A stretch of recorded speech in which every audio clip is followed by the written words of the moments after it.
Dear students, today I would like to discuss some important meanings, synonyms through trick. आज हम लोग B alphabet, कल ए alphabet से शुरू होने वाले वर्ड्स को डिस्कस किया था। आज हम लोग डिस्कस करेंगे जो बी अल्फ़ाबेट से शुरू होते हैं। तो जो बी अल्फ़ाबेट से शुरू होते हैं उनमें देखें, पहला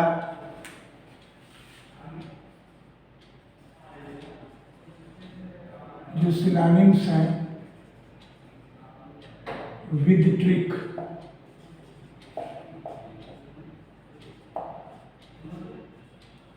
अब इसमें सबसे पहले एक शब्द है बॉडी, BAWDY।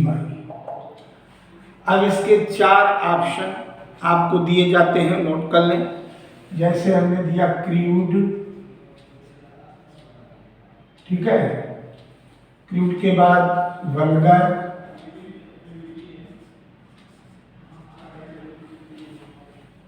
चार ऑप्शन परीक्षा में भी दिए जाएंगे, यहां भी आप नोट कर लें, कोई दिक्कत नहीं। और उसी के आधार पर जो उचित हो उसको आपको बताना है।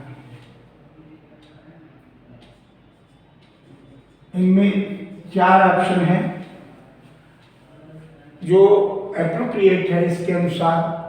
अब देखिए बॉडी, ये जो है एडजेक्टिव है, पार्ट्स ऑफ स्पीच की कैटेगरी में ये एडजेक्टिव है। और इस एडजेक्टिव में आपको देखना है कि क्रूड और वल्गर, प्राउड, काइंड, ये चारों एडजेक्टिव है। अब इसका जो उच्चारण है बॉडी, जब उच्चारण करते हैं तो बा पूरा मुख खुलता है, तो एक उच्चारण से ही ये इंडिकेट होने लगता है, ऐसा इंडिकेशन मिलता है कि इसका नेगेटिव सेंस होगा। तो देखा जाए तो 1, 2, 3 तीनों नेगेटिव एडजेक्टिव हैं काइंड को छोड़कर। तो देखिए जो ये बॉडी शब्द है ये संसार के विषय वस्तु से जुड़ा हुआ है, इसलिए इसका एप्रोप्रिएट नेगेटिव एडजेक्टिव होगा वल्गर। क्या होगा? वल्गर, अश्लील, ये भाव। अब जैसे बफ, दूसरा देखिए BUFF, बफ। अब बफ के 4 ऑप्शंस दे दिए गए, एक पॉलिश, एक हमने दे दिया ग्रेस, दूसरा दे दिया कोल्ड और हार्श। अब जरा ध्यान से देखिए, बफ बोलने में भी फ्लो और जो शब्द है वो एडजेक्टिव में है। तो और बफ वर्ब भी होता है। तो बफ में फ्लो है, किसी चीज में सफाई, साफ सुथरा, ये भाव आता है। तो साफ सुथरा किस चीज से? पॉलिश करने से, यानी उसको चमक ऊपर से लगाने से। इसका एक भाव और हो सकता है, एंथुजियास्ट। एंथुजियास्ट का मतलब जो उत्साह, उत्साही। तो ये जो एडजेक्टिव के रूप में आया ये एडजेक्टिव भी है और वर्ब भी है, ये एडजेक्टिव भी है, वर्ब भी है। तो बफ का अर्थ है चमक, चमक, पॉलिश करना, उसको चमकदार, इंथुजियाज्म यानी मन भी चमक से युक्त हो तो उसको कहते हैं उत्साह से लबरेज, उत्साह से परिपूर्ण। ये भाव यहाँ पर स्पष्ट हो रहा है। इसकी figurative meaning, literal meaning ignore कर दिया जैसे इडियम में बताया था उस प्रकार से। अब एक शब्द ले लिया बिजारे,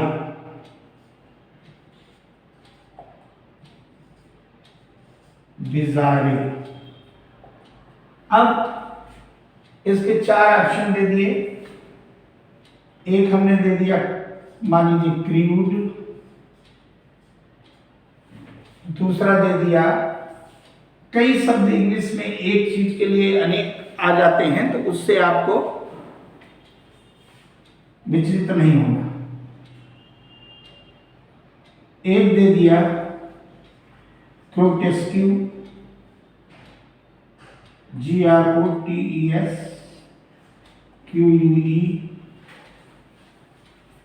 और उसके बाद हमने यहां पे दिया रफ,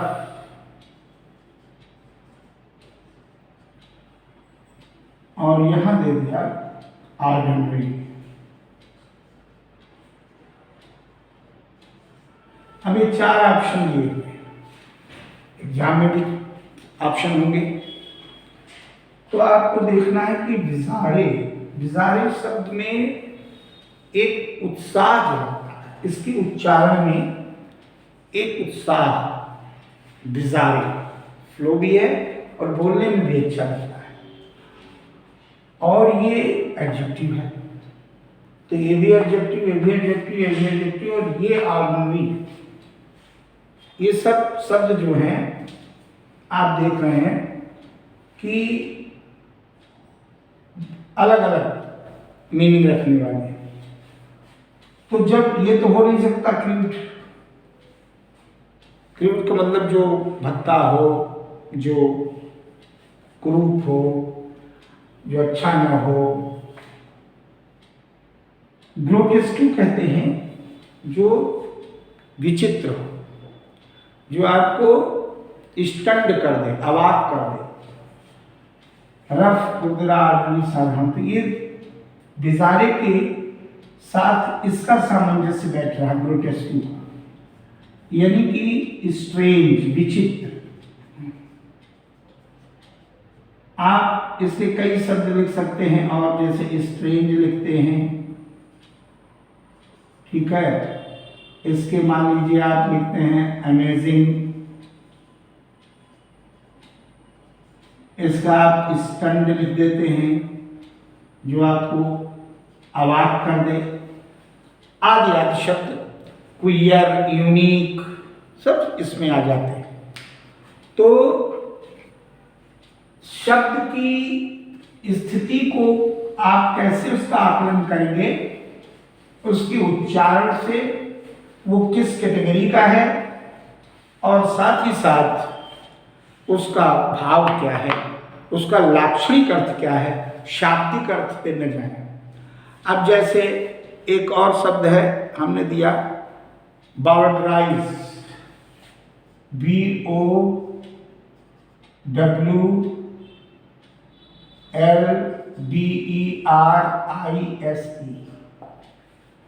नोट कर लें, BOWLBOWD, BOWDLERISE।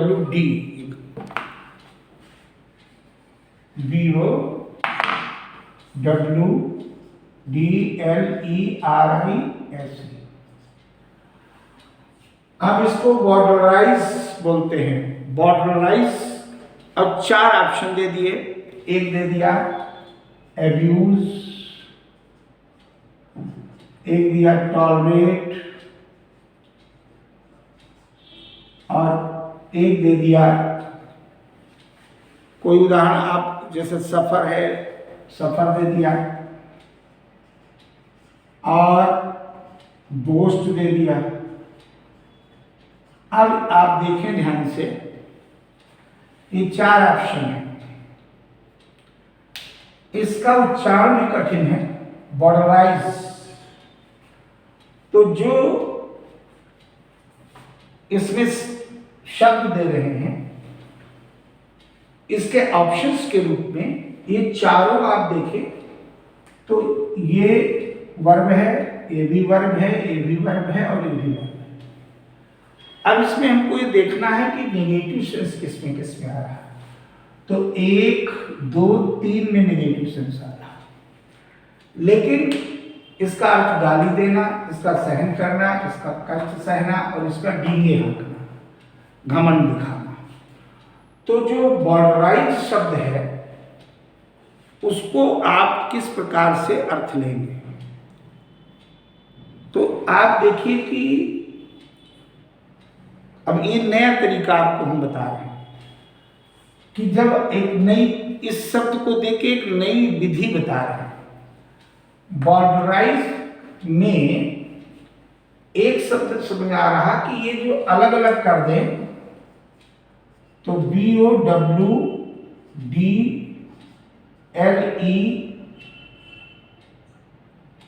बॉर्डर कर दे और प्लस राइज कर दे, लंबे शब्द को अलग अलग कर दिया। तो जो बॉर्डर शब्द है उसका मतलब है कि किसी चीज में कुछ उसको शुद्ध करना और शुद्ध करके राइज करना, उठाना। तो ऐसा तो इसमें किसी में आ नहीं रहा। तो आपको ये सारे गलत, क्योंकि विधि क्या है कि अगर आपको चकमा देने के लिए हम ये दे रहे हैं कि अगर ऐसा दे दिया कि बॉर्डराइज, तो बॉर्डर राइज ये बता रहा कि किसी चीज को हम कैसे शुद्ध करेंगे, उसको कैसे कैस्ट्रेट करेंगे, एक्सपर्गेट करेंगे, इस पर विशेष ध्यान दीजिए। तो जैसे मान लीजिए हमने एक शब्द दे दिया कि किसी चीज में बॉर्डर, यानी उसको पहले उसका परीक्षा करना और फिर आगे राइज करना, उठाना। तो वो शब्द आता है कि एक्स करो, एक्सपर्गेट कहते हैं, यानी परिशोधन करना। परगेट शोधन करना, एक्सपर्गेट यानी उसको पूरी तरीके से परिशोधन करना। या आप कह सकते हैं, बहुत सरल शब्द है, सेंसर करना। जैसे सेंसर में कोई चीज आती है तो वो परिशुद्ध होकर के आती है। तो ये भाव निकला, न कि ऊपर वाला। वो चारों ऑप्शन सही नहीं बैठे। परिशोधन करके निकालना, बॉर्डराइज। अब मान लीजिए एक शब्द हमने दिया, इसी के साथ साथ यहां पर दे दिया ब्लस्टर। अब जरा ब्लस्टर शब्द के मान लीजिए इसी से उदाहरण चारों जो ऑप्शन है इसमें से ढूंढने का प्रयास करते हैं। ब्लस्टर कहने में ही एक घमंड का भाव आता है, ब्लस्टर ब्लस्टर। तो इसलिए इसमें से अगर इसको समायोजित कर दें, बोस्ट, डींगे हाँकना, तो ये एप्रोप्रिएट हो जाएगा। ब्लस्टर करना यानी बोस्ट करना। तो दोनों शब्दों में एक बॉर्डराइज के सामने अगर ये रखोगे तो गलत, और ब्लस्टर के साथ रखोगे तो ये बोस्ट सही हो जाएगा। क्यों? क्योंकि ब्लस्टर करना, ब्लस्टर का मतलब बस अपनी ही बात को झोंकते रहना, अपनी ही बात को कहते रहना, ये भाव आ जाता है। इस प्रकार से शब्दों का मंथन करिए। अब जैसे हमने कहा ब्रेस, छोटा सा शब्द है, BRASH, नोट कर ले इसको आप सभी लोग। अब ब्रेस के 4 ऑप्शन परीक्षा में आएंगे। जैसे आया स्लो, फिर आ गया कल्चर्ड, थोड़ा अलग अलग दे रहे हैं, चारों अलग अलग। एक दे दिया एग्रेसिव, एग्रेसिव, ठीक है, और एक दे दिया सिंपल, मान लो कोई भी शब्द। अब आप देखिए चारों एग्जाम्पल्स में, ऑप्शंस में ब्रेस उच्चारण करते हैं तो ये एडजेक्टिव की कैटेगरी में ब्रेस। ब्रेस में एक मतलब फ्लो है, एक ब्रेश, ब्रेस बोलते ही उच्चारण से पकड़िए तो एक एग्रेशन का भाव आ रहा है। ब्रेस में क्या आ रहा भाव? एग्रेशन का। तो इसलिए ब्रेस को एग्रेसिव, आक्रामक बोलते ही ब्रेस, ब्रेस करना यानी योर बिहेवियर इज ब्रेस यानी aggressive. You are aggressive, you are brace. ये भाव जब आप देखेंगे तो आपको खुद ही समझ में आ जाएगा कि कहां पर किस प्रकार का शब्द आता है और उसका क्या व्यापक महत्व होता है। एक और शब्द देखें, जैसे मान लीजिए हम लोगों ने कहा बैफल। बैफल बहुत कॉमन वर्ड है, बैफल। अब बैफल वर्ड को कहते ही आप जरा ये बताएं कैसा भाव आपको लग रहा है, पॉजिटिव कि निगेटिव? बोलिए। बैफल करना लग रहा है कोई ना कोई ये निगेटिव है। अब हम निगेटिव में मान लीजिए लिख रहे हैं, इंसल्ट लिख दिया, फ्रस्ट्रेट लिख दिया, ठीक है। जब नेगेटिव समझ लिया तो नेगेटिव दो लिख दिया, फ्रस्ट्रेट लिख दिया, इंसल्ट अपमान करना लिख दिया। और मान लीजिए हम उसी चीज को एक और कर दिया, किसी को डिफेम करना, सब एक जैसे। और प्रायः तीन जब एक जैसे और एक भिन्न भी कर दिया तो यहां पर हमने कह दिया कि परसुएट। अब आप देखिए ये चार ऑप्शन है। जब आप निगेटिव समझ गए तो 1, 2, 3 में ही चिंतन करेंगे और ये सोचेंगे कि कैसे हम इसको मीनिंग को एप्रोप्रिएट मीनिंग निकालें। तो बैफल में इंसल्ट का भाव नहीं आता क्योंकि कोई कठोर व्यंजन नहीं है, कोई हार्श कॉन्सोनेंट नहीं, बैफल फ्लो है, तो ये तो होगा नहीं। डिफेम कहते हैं किसी की बदनामी करना, परसुएट तो कोई मतलब ही नहीं, ये होगा ही नहीं। बदनामी करने में बैफल का वो नहीं आ रहा है, कोई हार्श सेंस नहीं आ रहा। लेकिन जो फ्रस्ट्रेट ऑप्शन है ये एप्रोप्रिएट। फ्रस्ट्रेट मानी कुंठित होना। तो बैफल का मतलब होता है जो मानसिक स्थिति आपकी विचलित होती है, समझ में नहीं आता क्या करें, तो उसको हम कहते हैं कुंठित होना। और वहां पर ये भाव सही बैठ रहा, कुंठित होना वर्ब है ये, और इस प्रकार से यहाँ पर कुंठित होना शब्द बिल्कुल एप्रोप्रिएट है। इस प्रकार से आप आज कुछ भी शब्दों को देखे हैं। अभ्यास के द्वारा in classroom many words you will have to practise through trick. उनकी प्रैक्टिस करनी है आपको ट्रिक के द्वारा, और चारों ऑप्शन दिए जाएंगे तभी आप कर पाएंगे, तो आसानी से कर लेंगे। अगले वीडियो में हम और शब्दों को लेंगे और क्लासरूम में इनका आपका अभ्यास विधिवत संपन्न करवाएंगे। Thank you very much.